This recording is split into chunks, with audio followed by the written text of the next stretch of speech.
materi tentang sejarah berdirinya Jawa pada 1640 sampai 1682. Pada rentang waktu 1640 sampai 1682, Jawa mengalami perubahan penting dalam politik, sosial, dan ekonomi. Awal abad ke-17 melihat persaingan antara Portugis, Spanyol, Belanda, dan Inggris untuk menguasai perdagangan rempah-rempah di Asia Tenggara. VOC yang didirikan pada tahun 1602 akhirnya menguasai perdagangan rempah-rempah di India Timur. Dengan pos perdagangan di Jawa sejak awal abad tersebut, konflik antara Belanda melalui VOC dan Kesultanan Mataram yang dipimpin oleh Sultan Agung menjadikan periode ini. Meskipun Mataram merebut beberapa wilayah, Belanda tetap kuat di Batavia dan pesisir. Perjanjian damai yang ditandatangani pada tahun 1659 yang memperkuat hubungan dagang antara VOC dan Mataram serta menguntungkan pembagian wilayah. Konflik berlanjut hingga abad ke-18 meskipun perjanjian baru ditandatangani pada tahun 1692. Selanjutnya saya akan menjelaskan tentang kondisi politik Jawa selama periode 1640 sampai 1692. 1. Kesultanan Mataram. Pada awal periode tersebut, Kesultanan Mataram berada di bawah pemerintahan Sultan Agung bertahta 1613 sampai 1645. Sultan Agung dikenal sebagai pemimpin yang energik dan ambisius. Dia berhasil memperluas wilayah kekuasaannya melalui serangkaian kampanye militer yang sukses. Namun setelah wafatnya Sultan Agung pada tahun 1645 terjadi perselisihan suksesi di dalam keluarga kerajaan. Ini memicu perang saudara dan memperlemah kesultanan secara internal. 2. Persaingan dengan VOC Belanda. VOC Belanda memperluas pengaruhnya di Jawa dengan mendirikan pos perdagangan dan benteng di berbagai wilayah strategis. Mereka tertarik dengan kekayaan rempah-rempah dan perdagangan di Jawa. Persaingan antara Kesultanan Mataram dan VOC Belanda semakin memanas seiring waktu. VOC Belanda berusaha memonopoli perdagangan rempah-rempah dan mengambil alih kendali atas pelabuhan-pelabuhan penting di Jawa. 3. Perang dan pemberontakan. Selama periode ini, Jawa menyaksikan beberapa konflik bersenjata dan pemberontakan. Perang saudara di dalam Kesultanan Mataram melemahkan kekuatan sentral dan menciptakan ketidakstabilan politik. Selain itu, beberapa wilayah di Jawa mengalami pemberontakan terhadap pemerintahan Kesultanan atau VOC Belanda, baik karena ketidakpuasan terhadap kebijakan ekonomi maupun penindasan politik. 4. Kebijakan ekonomi dan politik VOC. VOC Belanda menjalankan kebijakan ekonomi yang merugikan untuk memperkuat posisinya di Jawa. Mereka mengendalikan perdagangan rempah-rempah secara ketat dan memonopoli sumber daya alam.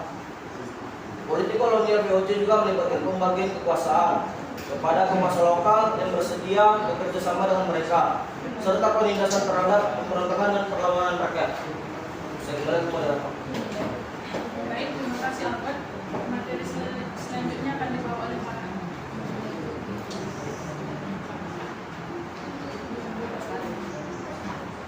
Tiga, faktor-faktor konflik dan persaingan antara kerajaan-kerajaan di Jawa pada masa 1640 sampai dengan 1642. Pada pertengahan dan akhir abad ke-17, Mataram dan Banten mengalami konflik internal serius yang menarik perhatian VOC di Batavia. Meskipun Banten memiliki kepentingan komersial yang signifikan bagi VOC karena sebagai sumber daya utama lada, Mataram yang jauh lebih besar menunjukkan ancaman yang berbeda. Meskipun VOC memiliki kepentingan komersial terutama di pantai utara Jawa, peristiwa di pedalaman sangat berpengaruh.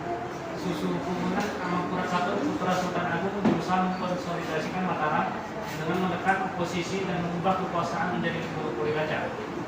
Namun, kebijakannya yang tirani memicu pemberontakan yang mengakibatkan runtuhnya dinasti dan intervensi VOC. Amangkurat I memimpin pemerintahannya dengan kejam, membunuh siapapun yang dianggap sebagai ancaman, yang mengakibatkan ketakutan dan isolasi di kalangan bangsawan. Konsensus di luar kekaisaran mulai hancur, memungkinkan negara-negara bawah dan sekutu melepaskan diri. Amangkurat I juga gagal melancarkan ekspedisi militer yang efektif karena tidak berani meninggalkan istananya dan tidak mempercayai komandan lain, sehingga menyebabkan disintegrasi di pikiran kekaisaran. 4. Hubungan antara Belanda dengan kerajaan-kerajaan di Jawa selama periode 1640 sampai 1642. Pada awalnya, hubungan antara Amangkurat I dan VOC terlihat bersahabat dengan perjanjian persahabatan pada tahun 1646 dan kunjungan rutin ke istana oleh komisi VOC. Namun, kebangkitan perdagangan pesisir di Jawa VOC menyebabkan krisis internal di Jawa karena Amangkurat I ingin mengontrol perdagangan tersebut. Dia mulai mengambil tindakan untuk menguasai pesisir, memicu ketegangan antara pesisir dan pedalaman. Dia menutup pelabuhan dan memicu ketegangan antara pesisir dan pedalaman. Dia menutup pelabuhan dan melarang ekspor beras dan kayu untuk memastikan pendapatan perdagangan. Disalurkan ke kerajaan dan monopoli perdagangan dengan VOC. Namun, upaya ini menimbulkan kekacauan ekonomi dan administrasi di pesisir.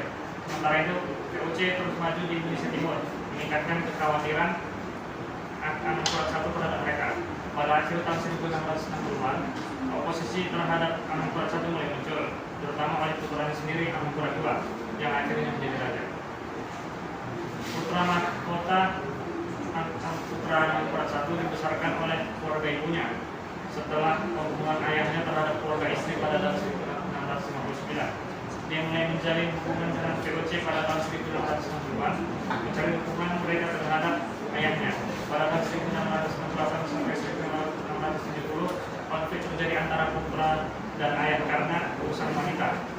Putra mahkota mencoba menjalin kota independen dengan VOC antara tahun 1667 dan 1675. Raden Kejoran, seorang suci terkenal, memainkan peran penting dalam konspirasi melawan Amangkurat I dengan mengenalkan putra mahkota kepada Raden Trumajaya.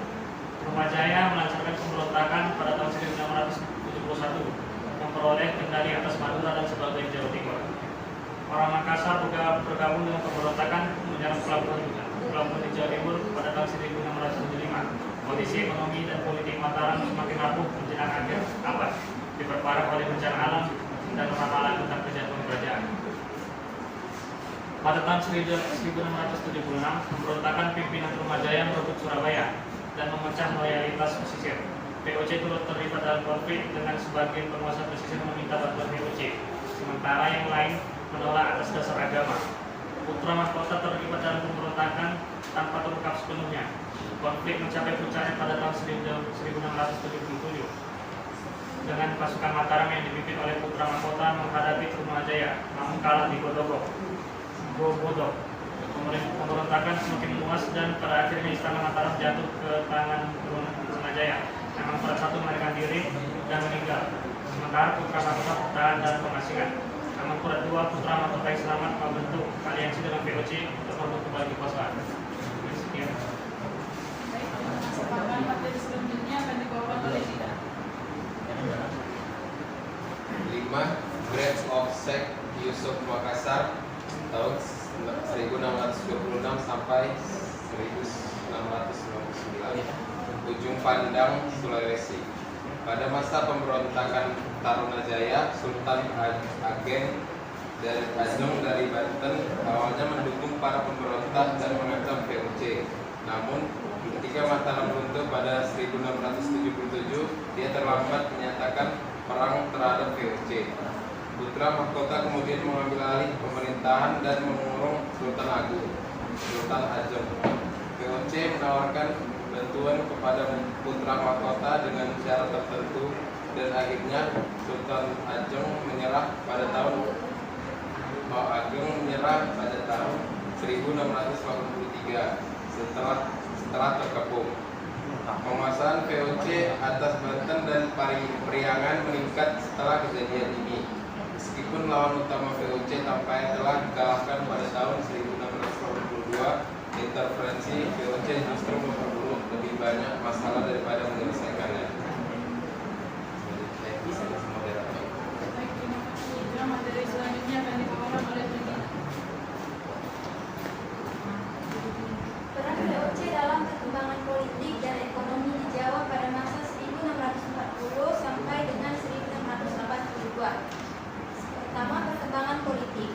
Intervensi dalam politik Jawa, VOC secara aktif terlibat dalam politik internal Jawa, terutama pada masa perang saudara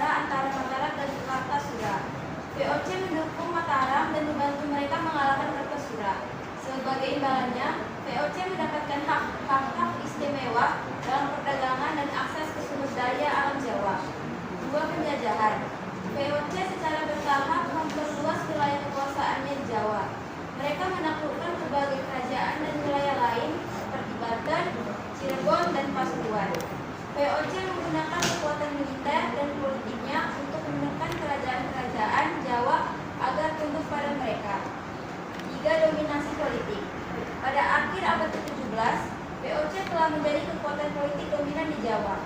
Mereka memiliki kontrol atas sebagian besar wilayah Jawa dan mampu memaksakan kehendak mereka kepada kerajaan-kerajaan Jawa. 2. Perkembangan ekonomi. Monopoli perdagangan.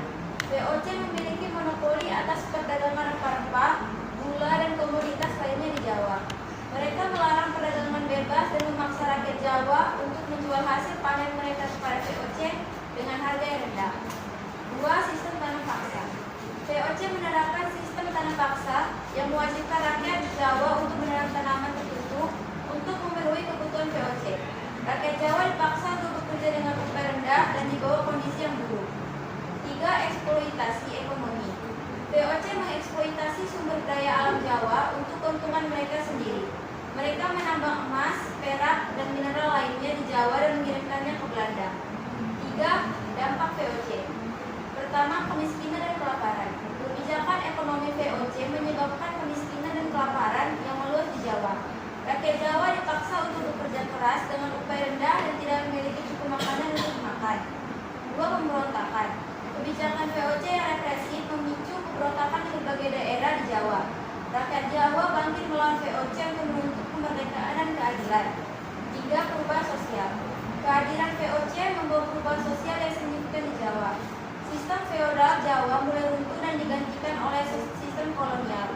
Budaya dan tradisi Jawa juga mulai terpengaruh oleh budaya Barat. 7. Peristiwa dan tokoh penting dalam sejarah Jawa periode 1640 sampai 1682. Pertama, Perang Saudara Mataram Kartasura tahun 1645 sampai 1647. Perang saudara ini memperebutkan tahta Mataram setelah wafatnya Sultan Agung.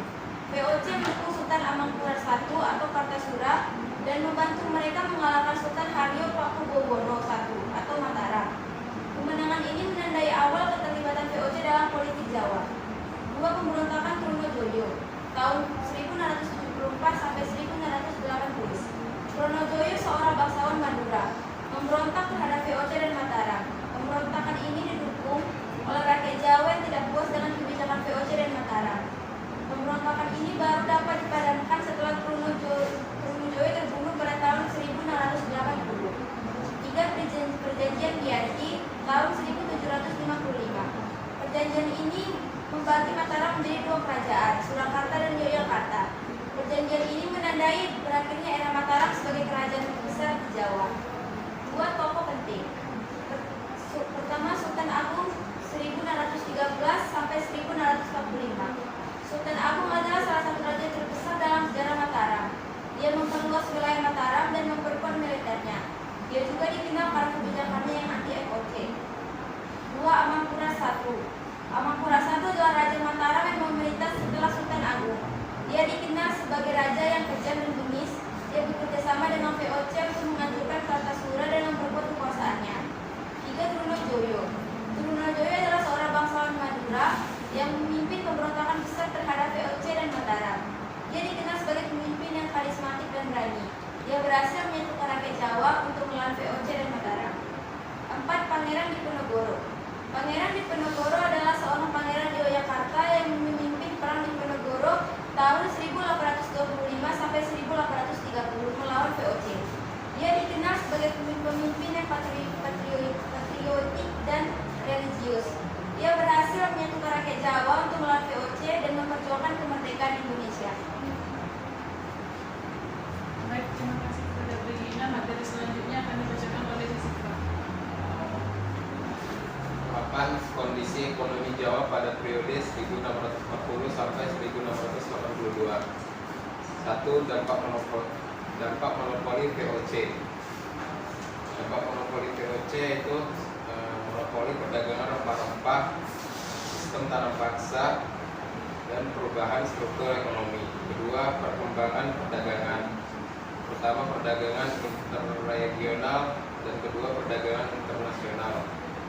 Ketiga, dampak sosial dan ekonomi. Pertama, ketimpangan ekonomi. Kedua, ketegangan dan pemberontakan ketiga perubahan sosial.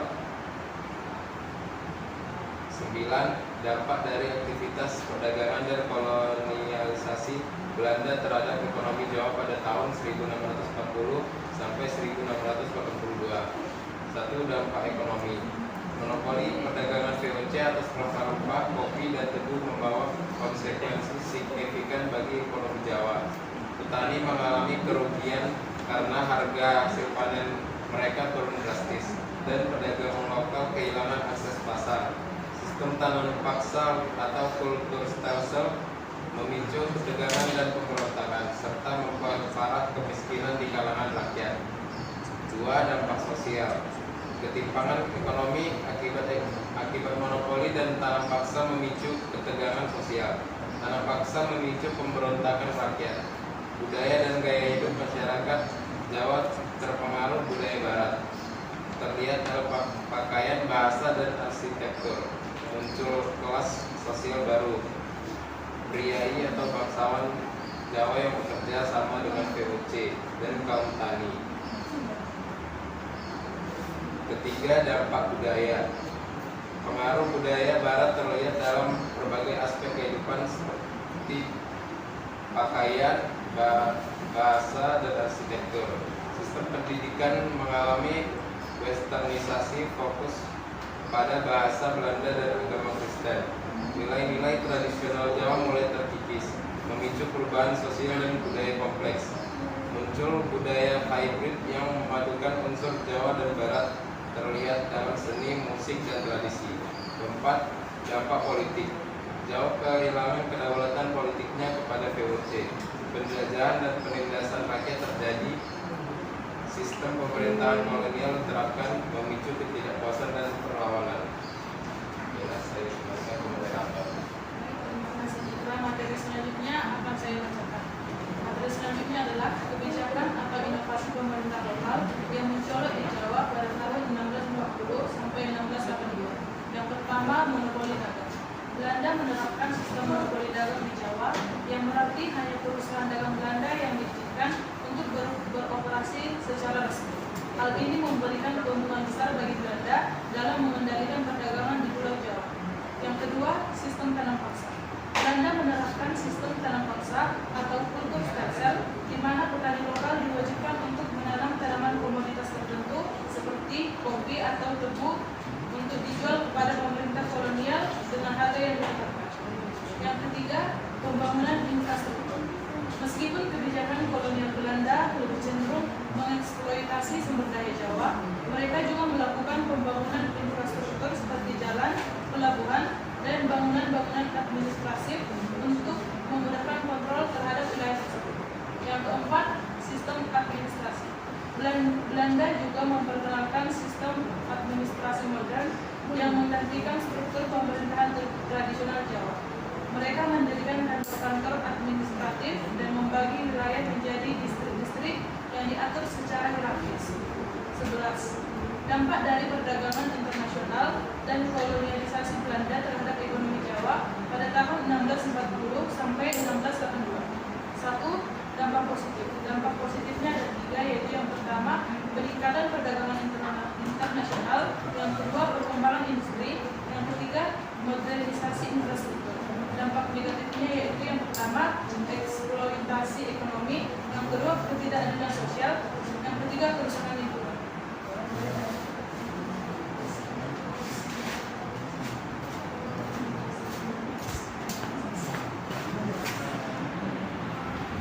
Baik, sekian pemaparan materi dari kami. Sekarang kita masuk sesi tanya jawab. Ada 5 pertanyaan. Pada yang bertanya kami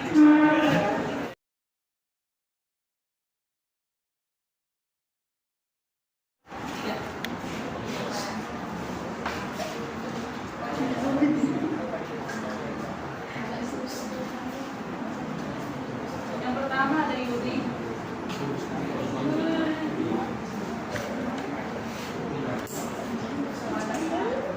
Yang kedua ada Hilman.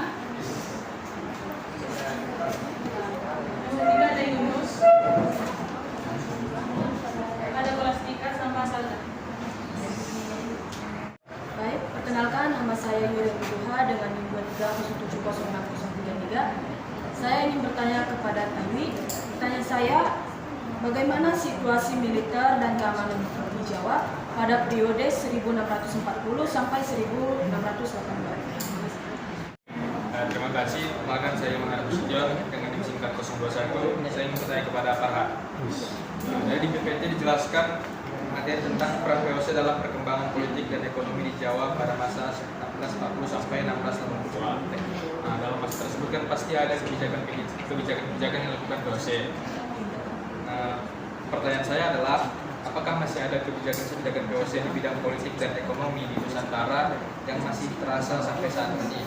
Jika ada, coba sebutkan salah satunya dan jelaskan. Terima kasih. Baik, terima kasih moderator. Pertanyaan saya kepada Albert. Bagaimana VOC mempengaruhi kekuasaan raja-raja di Jawa dan bagaimana dinamika politik di wilayah tersebut? Baiklah, saya Kostika Sri Masralan dengan NIM 23070601 dari kelompok 3 ingin bertanya kepada Begina. Dari PPT kelompok kalian yang pada halaman 9, kalian ada menjelaskan Amangkurat II melakukan atau membentuk aliansi dengan VOC. Jadi pertanyaan saya, apa saja hal yang dilakukan Amangkurat II dengan VOC dalam hal aliansi untuk merebut kembali kekuasaannya itu? Dan dalam aliansi tersebut pasti ada perjanjian. Sebutkan perjanjian itu dan antara kedua pihak tersebut. Terima kasih. Perkenalkan, nama saya Salda Laura dengan NIM singkat 081. Saya ingin bertanya kepada Zikra, apa saja perkembangan penting dalam bidang kebudayaan, seni dan sastra di Jawa pada masa tahun 1640 sampai 1680. Terima kasih. Baik, terima kasih kepada teman-teman yang bertanya. Sebelum kami menjawab pertanyaannya, kita saksikan video berikut.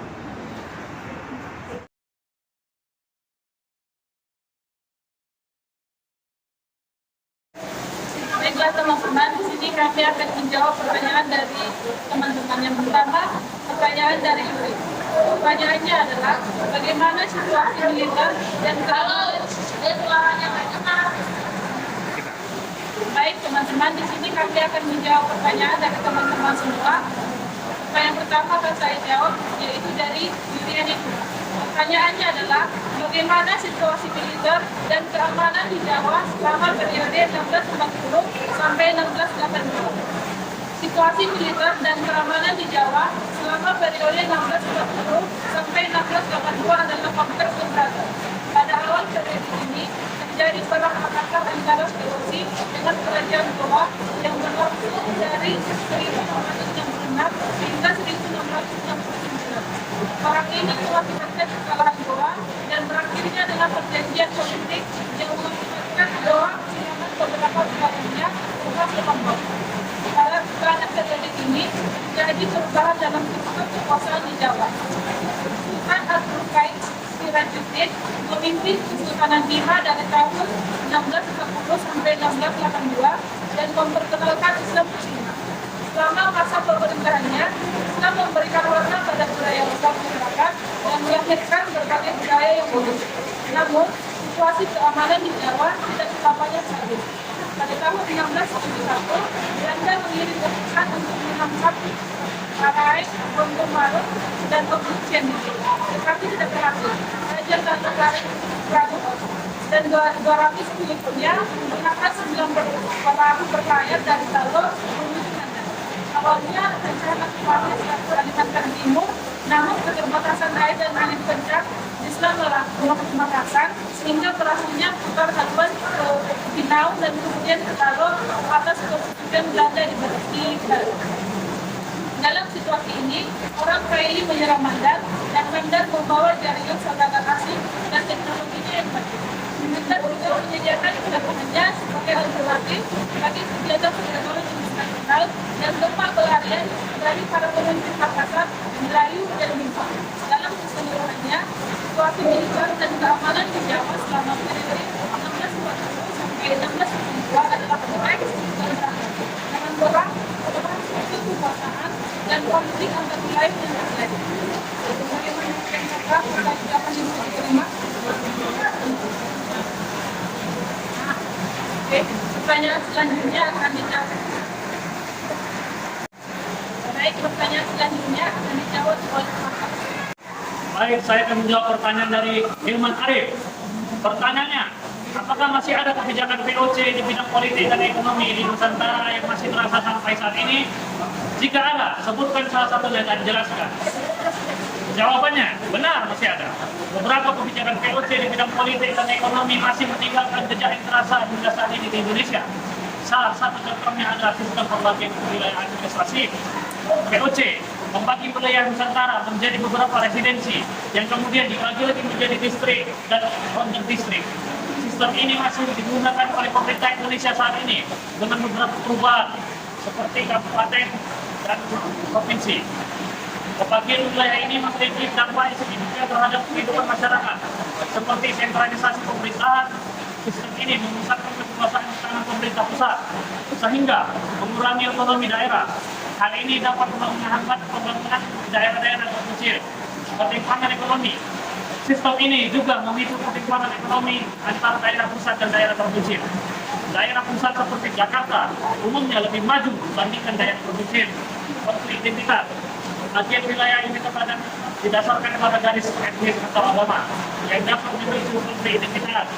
VOC juga menerapkan sistem feodalisme di wilayah koloninya, di mana mereka mengangkat para bangsawan lokal sebagai pemimpin bawahan. Sistem ini masih terasa hingga saat ini dalam bentuk ketidakadilan sosial dan ekonomi. Sistem feodalisme juga menyebabkan ketimpangan ekonomi yang signifikan. Para bangsawan lokal dan elit kolonial memiliki akses yang lebih besar terhadap tanah, sumber alam, dan modal, sehingga mereka dapat memperkaya diri mereka sendiri dengan mengorbankan rakyat biasa. Hal ini menyebabkan kemiskinan dan kelaparan di kalangan rakyat serta memperlambat perkembangan ekonomi Nusantara. Apakah sudah jelas dan dimengerti, Hilman Arif?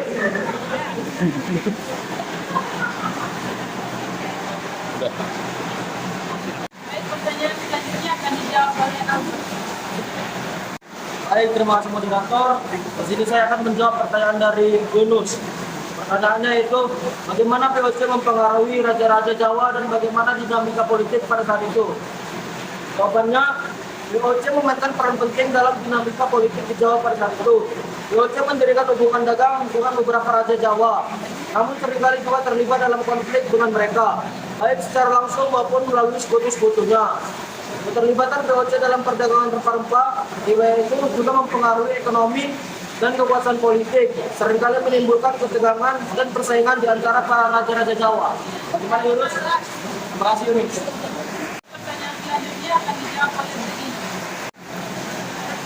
Saya akan menjawab pertanyaan dari Kolam Student Sudirman Selatan. Pertanyaannya adalah, dalam PPT 25 ada menjelaskan tentang Amangkurat II yang membentuk aliansi dalam VOC. Apa saja hal yang dilakukan Amangkurat II dengan VOC dalam hal aliansi untuk merebut kembali kekuasaan. Dalam aliansi tersebut, pasti ada perjanjian antara kedua belah pihak dalam perebutan kekuasaannya. Sebutkan apa saja perjanjian itu. Saya akan menjawab, kekuasaan Amangkurat II menjalin aliansi dengan VOC untuk merebut kembali tahtanya setelah dilemparkan oleh Sukamulyo dalam pemberontakan Sukamulyo tahun 1957. Aliansi ini ditandai dengan perjanjian Jepara yang ditandatangani pada tanggal 5 September 1970. Berikut adalah beberapa poin penting dari perjanjian Jepara. Pertama, bantuan militer dari VOC untuk mengalahkan Sukamulyo. Kedua, pengakuan VOC atas Amangkurat II sebagai Raja Mataram mereka. Tiga, kemudian kembali wilayah Mataram yang dikuasai oleh Sukamulyo. Dokumennya bagi VOC adalah Mataram harus menyerahkan wilayah pesisir utara Jawa, termasuk Semarang, Jepara, dan Surabaya kepada VOC. Kedua, Mataram harus membayar ganti rugi perang kepada VOC sebesar 2 juta rial Spanyol. Tiga, VOC mendapatkan hak monopoli atas perdagangan di wilayah Mataram. Selain perjanjian Jepara, Amangkurat juga telah menjadi perjanjian lain dengan VOC, antara lain perjanjian Kalipalor pada 1678. Perjanjian ini menetapkan batas wilayah antara Mataram dan VOC. Kedua, perjanjian Kartasura tahun 1989. Perjanjian ini membatasi hak Amangkurat II untuk menjalin hubungan dengan kerajaan lain.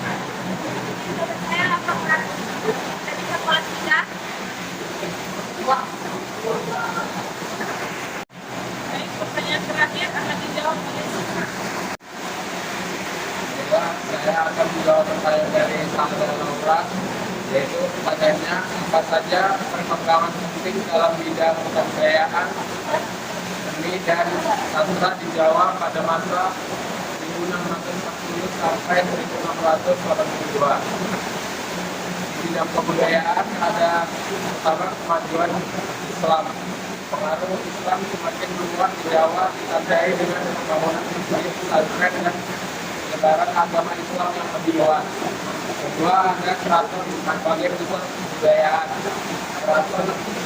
Keraton Jawa seperti Mataram Islam, Kartasura, dan Cirebon menjadi pusat perkembangan kebudayaan Jawa.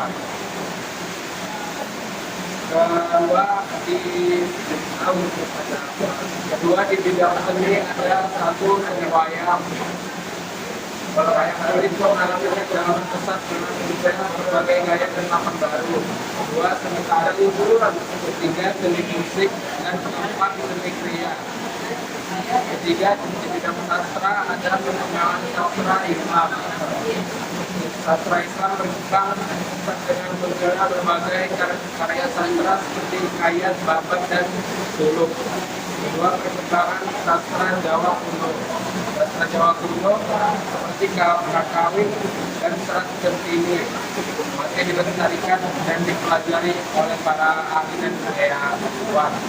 Ketiga, munculnya karya sastra baru. Munculnya karya sastra baru yang mengamalkan unsur tradisi Jawa dengan pengaruh Islam dan Barat. Itu saja.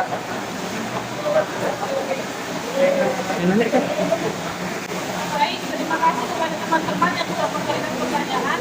Adapun kesimpulan dari materi kami hari ini adalah pada periode 1650 sampai 1682, Jawa mengalami perubahan yang signifikan akibat kekuasaan kolonial Belanda. Penjarahan Mataram kepada VOC pada tahun 1677 dan perang antara Mataram dan VOC memperlancar pemerintahan, ekonomi, dan budaya pada Jawa.